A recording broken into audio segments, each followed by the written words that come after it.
Hello दोस्तों, good morning, नमस्कार। आप सभी का फिर से तहे दिल से स्वागत है फिर से आपके अपने यूट्यूब चैनल सरकारी रास्ता पर।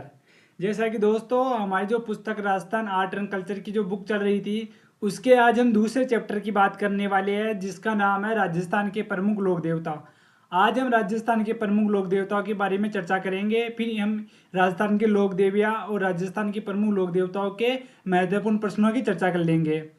जैसा कि दोस्तों, आप सभी को मालूम है, हम जिस प्रकार से लोक देवियों की पूजा करते हैं, जैसे कुल देवी या इष्ट देवी, उसी प्रकार हम लोक देवताओं को भी पूजा करते हैं। हमारे राजस्थान के अंदर किसी वंश के जो लोक देवता होते हैं उसे कुल देवता, और हम किसी देवता को मानते आ रहे हैं उसको क्या कहते हैं? हम उसको कहते हैं इष्ट देवता। समझ गए? तो देखो, हमारा पहला पॉइंट क्या कहते हैं। देखो, राजस्थान के पंचपीर, राजस्थान के पंचपीर, राजस्थान के अंदर पांच पंचपीर, राजस्थान के अंदर पांच पांच पीर हुए हैं, यानी कि पांच देवताओं को वेरी इंपॉर्टेंट माना गया है। उनके नाम क्या है?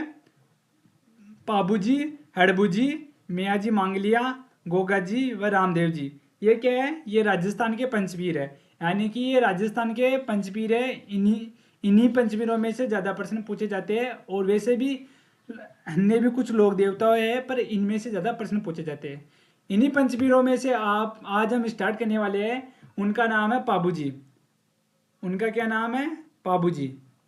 आज हम पाबूजी के बारे में देखेंगे, पाबूजी के बारे में महत्वपूर्ण पॉइंटों के बारे में देखेंगे।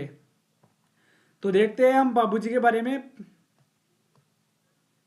तो देखो, पाबूजी, पाबूजी का जन्म, पाबूजी का जन्म 1239 ईस्वी, यानी कि पाबूजी का जन्म 1239 ईस्वी, 1296 विक्रम संवत में चैत्र अमावस्या, कब?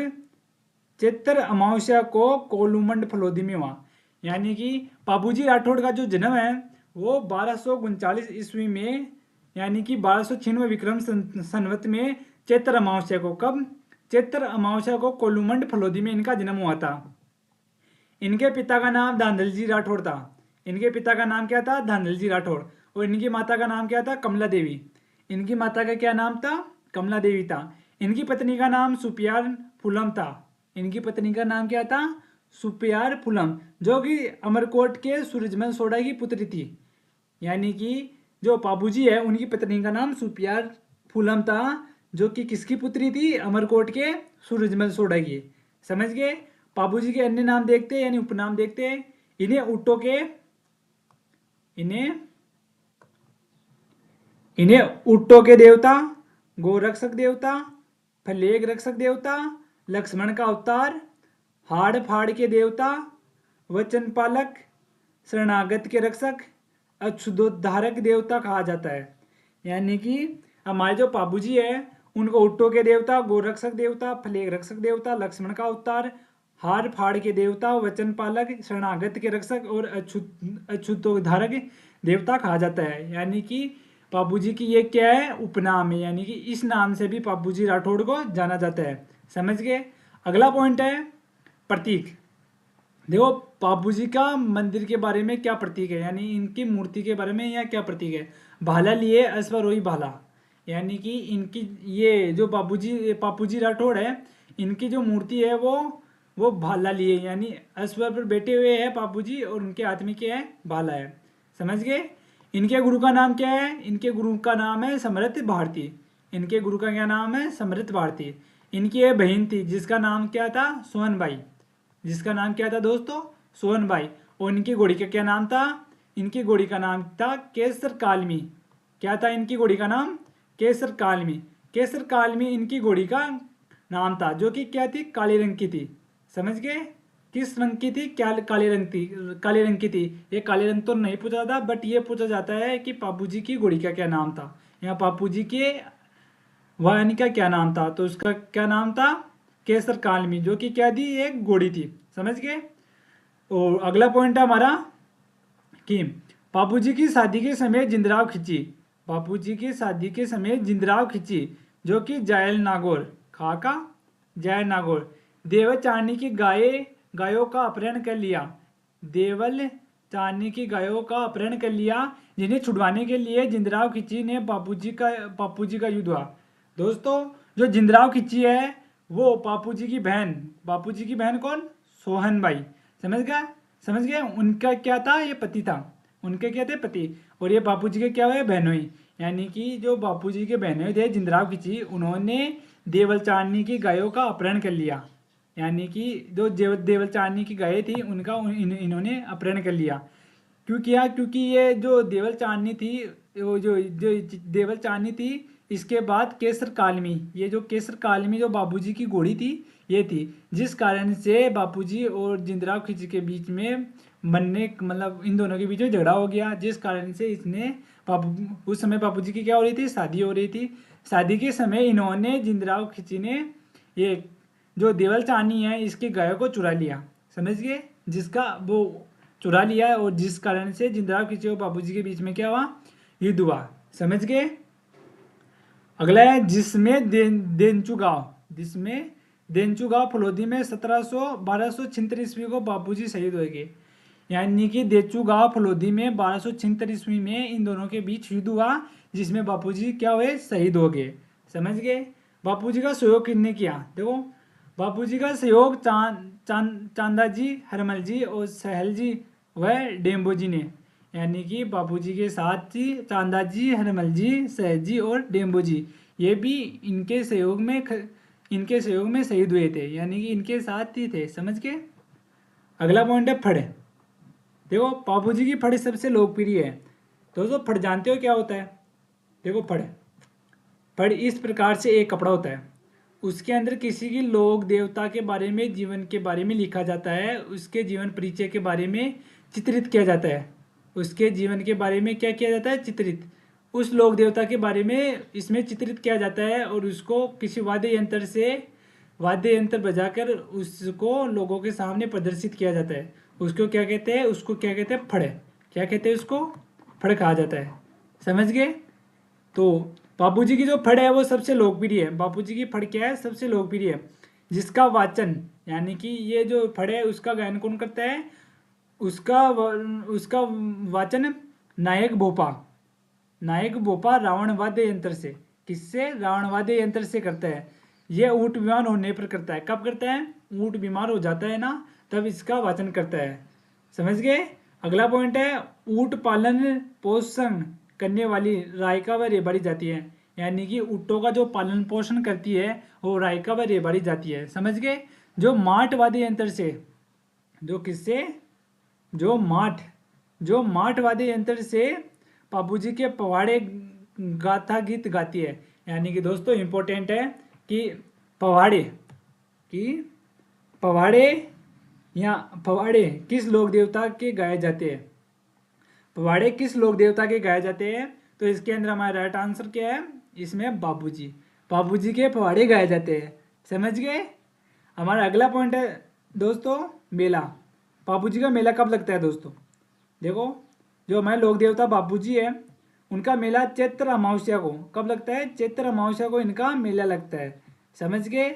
अगला पॉइंट है मारवाड़ में सर्वप्रथम, दोस्तों वेरी इंपॉर्टेंट है, मारवाड़ में सर्वप्रथम ऊंट व सांडे छिंद से लाने का श्रेय बापूजी को जाता है। यानी राजस्थान के अंदर सर्वप्रथम ऊंट कौन लेके आए थे, बापूजी लेके आए थे, समझ गए। अगला है मेहर मुसलमान बापूजी को पीर मानते हैं। जो मेहर मुसलमान होते हैं वो बापूजी को क्या मानते हैं, पीर मानते हैं। बापूजी के मंदिर को थाली नृत्य किया जाता है, बापूजी के मंदिर में थाली नृत्य किया जाता है। इंपॉर्टेंट है कि थाली नृत्य किस लोक देवता के मंदिर में किए जाते हैं, तो इसमें बापूजी के मंदिर में थाली नृत्य किए जाते हैं, समझ गए। अगला पॉइंट है दोस्तों मंदिर का निर्माण। यानी कि जो बापूजी का मंदिर है कोल्लू मंडल फलोदी के अंदर, उसका निर्माण किसने करवाया, तो उसका निर्माण करवाया था सोम के पुत्र सोहर्ण ने। किसने, सोम के पुत्र सोहर्ण ने कोल्लू मंडल फलोदी के अंदर, कहाँ पर करवाया था, कोल्लू मंडल फलोदी के अंदर इनके मंदिर का निर्माण करवाया था, समझ गए दोस्तों। और इनके अन्य मंदिर भी है जो कि कहाँ पर है, आहड़ उदयपुर में। यानी कि बापूजी का अन्य मंदिर कहाँ पर है, आहड़ उदयपुर के अंदर है, समझ गए। भील इन्हें अपना आराध्य देव मानते हैं, देख लो दोस्तों मैंने आपको कहा था ना, यानी ये भी किसी वंश के आराध्य या कुल देवता हो सकते हैं। तो बापूजी है ना उनको भील अपने आराध्य देव मानते हैं। यानी कि भील जो जनजाति के लोग होते हैं वो बापूजी को अपना आराध्य देव, यानी कि बापूजी को ये पूजते हैं, समझ गए। तो इस प्रकार दोस्तों ये पापू जी के बहुत ही महत्वपूर्ण नोट्स हुए। अगले जो हमारे लोक देवता रहने वाले हैं उनका नाम है हड़बुजी। क्या नाम है उनका? हड़बुजी। तो हड़बुजी के बारे में देखते हैं दोस्तों। इनका जन्म, हड़बुजी का जन्म 15वीं सदी में भेंडेल खिवसर नागौर में हुआ था। हड़बुजी का जन्म 15वीं सदी में भेंडेल खिवसर नागौर में इनका जन्म हुआ था। इनके पिता का नाम मेहजी मांगलिया था। इनके गुरु का नाम बालीनाथ था। इनकी माता का नाम सौभाग्य देवी। पिता का नाम मेहजी मांगलिया, गुरु का नाम बालीनाथ, माता का नाम सौभाग्य देवी और वाहन इनका क्या था? सियार। इंपॉर्टेंट है दोस्तों, सियार। सियार समझ गए? पाबूजी, पाबूजी क्या? हड़बुजी। हड़बुजी का वाहन क्या है? सियार। समझ गए? अगला पॉइंट है हमारा, रामदेव जी के मौसेरे भाई व राव जोधा के समकालीन थे। यानी कि ये जो हड़बुजी थे वो रामदेव जी के मौसी के लड़के थे, मौसी के भाई थे और वह राव जोधा के क्या थे? समकालीन थे। इनके मंदिर में गाड़ी की पूजा की जाती है। इनके मंदिर में बैलगाड़ी की पूजा की जाती है दोस्तों। किसकी पूजा की जाती है? बैलगाड़ी की। समझ गए? इनके मंदिर का निर्माण 1721 ईस्वी में जोधपुर के शासक अजीत सिंह ने करवाया। इनके मंदिर का निर्माण 1721 ईस्वी में जोधपुर के शासक अजीत सिंह ने करवाया था। समझ गए? इनका मेला भाद्रपद शुक्ल पक्ष में बढ़ता है। इनका मेला कब पड़ता है? भाद्रपद के शुक्ल पक्ष में बढ़ता है। समझ गए? इनके पुजारी सांकला जाति का होता है। यानी कि हड़बुजी की जो पूजा करता है वो कौन होता है? वो सांकला जाति का होता है। समझ गए दोस्तों यानी इनके मंदिर का निर्माण 1721 ईस्वी में जोधपुर के शासक अजीत सिंह ने करवाया। इनका मेला भाद्रपद शुक्ल पक्ष में बढ़ता है और इनकी जो पूजा है वो सांखला जाति के लोग करते हैं। समझ गए? अगला पॉइंट है हमारा उपनाम।